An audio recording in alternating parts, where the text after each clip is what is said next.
লামাযহাবীরা কোনো ইমাম মানে না, কিন্তু ইমাম বুখারীকে মানে। কে বলেছে তারা ইমাম বুখারীকে মানে?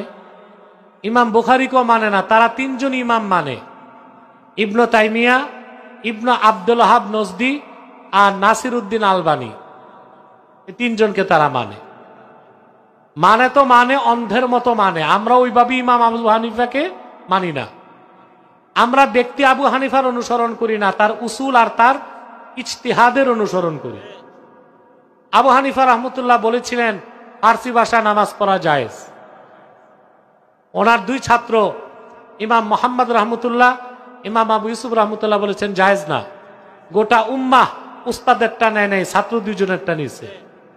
ফাতুল কাদির এসেছে ইন্তেকালের 6 দিন আগে, আবু হানিফা নিজেও রুজু করেছেন, ছাত্রের মত মেনে নিছেন।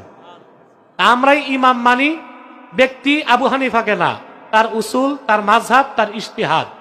আর লামাযহাবীরা বলে ইমাম মানে না, কিন্তু তারা অন্ধের মতো অনুসরণ করে ইবনে তাইমিয়া, ইবনে আব্দুল ওয়াহাব নজদি আর নাসিরউদ্দিন আলবানীর।